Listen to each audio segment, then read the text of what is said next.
artistique. Ça débute aux alentours de 9 ans et j'étais pas destiné particulièrement à faire de la musique ou des arts plastiques. Et c'est mes parents qui étaient un petit peu comédiens et qui faisaient ça en amateur, qui aimaient bien les arts et en fin de compte ont décidé que ça devait faire partie de mon éducation. Et entre autres, à l'âge de 9 ans, le Noël, c'était Noël aux environs de 1954. Et de là, c'était une grande fête de famille, Noël. Toute la famille se réunissait, tous les enfants, autour d'un sapin, évidemment, on avait les cadeaux. Et cette année-là, moi, qu'est-ce que j'ai? Une grosse boîte, et dans cette grosse boîte, un accordéon. C'était l'époque des bals musettes en France, c'était l'après-guerre, et ça marchait vraiment bien, et mes parents connaissaient Verschuren, André Verschuren. Donc, mon père voulait que je joue de l'accordéon, et voilà, ce Noël-là, tout le monde a eu un jouet, et moi, mon jouet, c'était l'accordéon. Alors, une descente de mine considérable, pleurer le soir de Noël comme pas possible, parce que tout le monde pouvait s'amuser avec son jouet, et moi je ne voyais pas ce que je pouvais faire avec l'accordéon. Si peu que les cours d'accordéon et les cours de solfège ont débuté l'année suivante, donc chaque semaine mon père me conduisait à Creil, à la mairie de Creil, qui donnait des cours de musique, et là, je prenais mes cours de solfège et d'accordéon. Et nous sommes venus à Amiens.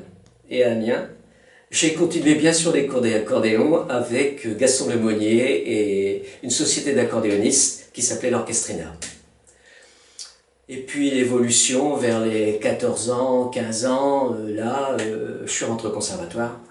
Et au conservatoire, j'ai commencé par la trompette où j'en ai fait 7 ans. Et puis ensuite la classe de guitare avec monsieur Jacques Quézin, qui était le professeur. Donc ensuite les groupes des années 65,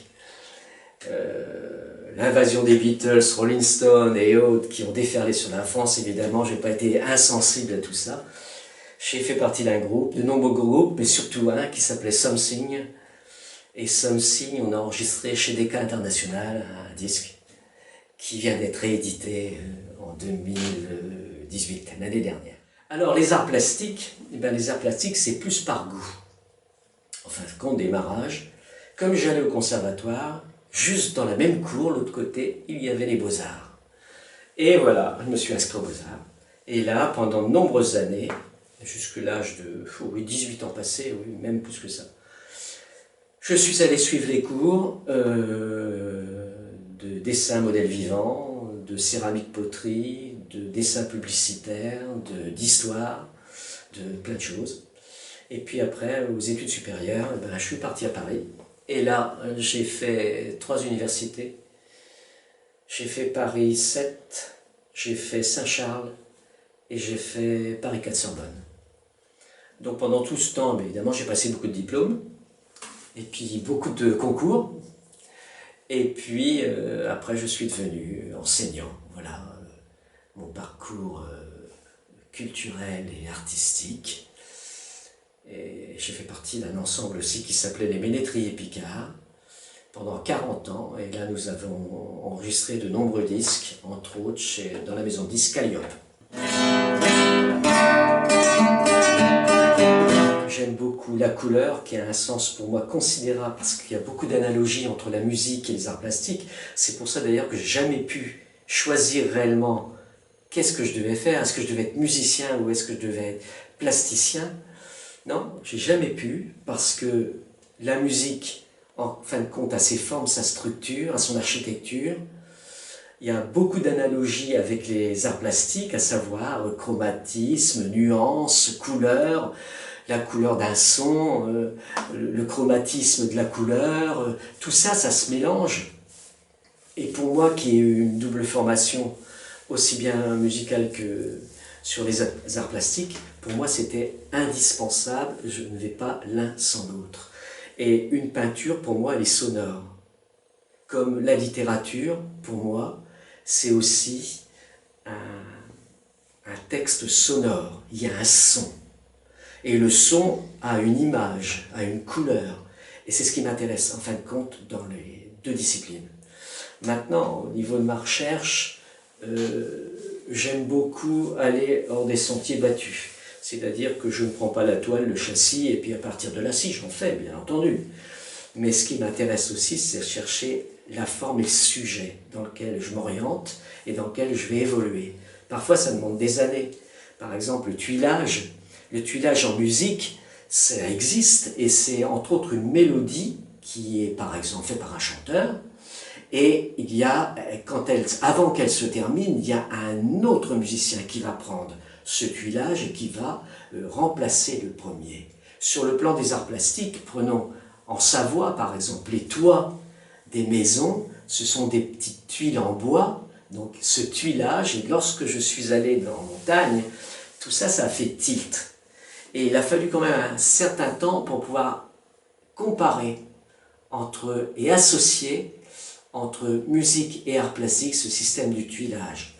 Alors ce qui m'intéresse aussi, et ce que je présente là dans cette exposition, entre autres, c'est les tuilages qui ont rapport avec les œuvres musicales. Je m'imprègne totalement de la musique et je le traduis sur des données d'art plastique, entre autres. Le Requiem de Mozart, le Kyrie, qui m'impressionne beaucoup et que j'ai essayé de donner dans cette toile. Parce que la musique, c'est quelque chose qui est très structuré, qui est très mathématique, et que ce soit les formes rondes, ou que ce soit les carrés, ou rectangles, ainsi de suite, ça vient un petit peu de cette rigueur que l'on a en tant que musicien. Et puis, j'affectionne particulièrement le tondo qui est un terme italien, en fin de compte, et qu'on devrait dire au pluriel les tondis, mais qu'en France on ne dit pas, on dit simplement les tondos pour plus d'aisance au niveau de la langue, mais ça vient encore une fois de la musique pour moi, parce que l'enchaînement cyclique d'une tonalité se fait de quinte en quinte, c'est-à-dire que si je prends un cercle comme ceci, je départ sur Do, la quinte au-dessus c'est Sol, ensuite la quinte au-dessus ça sera Ré, et ainsi de suite, on va faire le tour, et on va de quinte en quinte, donc c'est très mathématique. Et de là, on a les tonalités, et ces tonalités, elles ont des armures que l'on appelle les dièses et les bémols, et que là, qui vous donnent les tonalités en musique. En art plastique, il n'y a pas ça, mais moi je le fais. Je le fais parce que si je pars sur une couleur, par exemple en Do, je vais choisir par exemple la couleur rouge, et je vais me trouver 5 degrés plus loin, je vais prendre par exemple la couleur bleue, et après je vais prendre une autre couleur, et ainsi de suite. Et quand je vais revenir par le mélange, je vais avoir les mélanges des couleurs. Voilà. Mon inspiration en art plastique vient beaucoup de la musique. Et lorsque je fais un travail sur une écriture libre, donc une écriture abstraite, j'utilise beaucoup des signes musicaux, et il y en a de nombreux. Entre autres, quand je fais un tableau de cet ordre-là, je travaille avec de la musique. Donc, je mets de la musique, et à partir de là, je fais mes lignes. On remarque ici que ce sont des lignes exactement comme un cahier de portée. Donc vous avez ici, puis les couleurs, évidemment, sont les couleurs choisies de cette musique. Et lorsque le fond est fait tout en ligne exactement comme un cahier, donc ou des portées, je vais faire mon graphisme, évidemment, avec beaucoup d'inspiration sur l'œuvre que j'écoute, et entre autres sur la musique. Donc ici, on remarque ici, il y a plein de ronds qui sont cerclés. Ici, vous voyez des F, ici. Vous voyez les 7, par exemple, ici. Le 7, parce que le 7 est un chiffre extrêmement important en musique, étant donné qu'on a 7 notes, on a 7 silences, on a 7 altérations, des dièses et des bémols, et tout marche par 7. Les accords, on a un accord qui se compose de 3 notes, qu'on appelle un accord parfait, et quand on rajoute évidemment des ondes, on a des septièmes, et ainsi de suite. Le graphisme est rapide, parce que lorsque j'ai, par exemple, la musique qui joue, c'est la pulsation rythmique qui me commande, et à partir de là, évidemment, la pulsation rythmique a aussi son jeu et son évolution dans son écriture, entre autres par des silences, par des pauses, par des points d'orgue, par tout un tas de choses comme ça, et c'est avec toutes cette technique-là que je fais mes compositions de peinture. Alors, mon passage à Saint-Riquet est quand même une exposition très importante pour moi. Parce que j'ai commencé à peindre, et ma première exposition, j'avais une vingtaine d'années, donc aujourd'hui j'ai dépassé les 70 ans, donc qui fait que il y a eu beaucoup d'expositions pendant ces 50 ans. Et puis,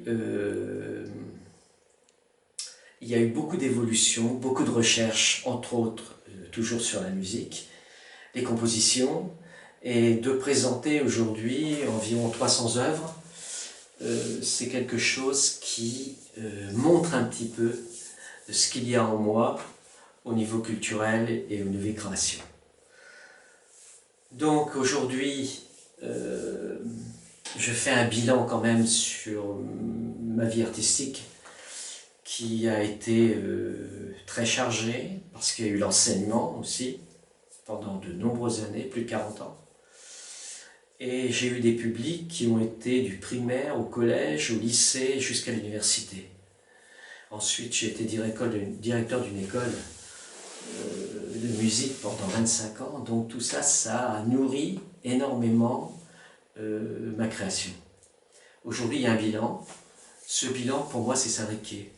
Et demain, après Saint-Riquet, je vais partir sur d'autres chemins, faire d'autres recherches aussi, et continuer à produire ce qui est en moi et que je veux faire bénéficier aux autres. Je voyage en secret le monde.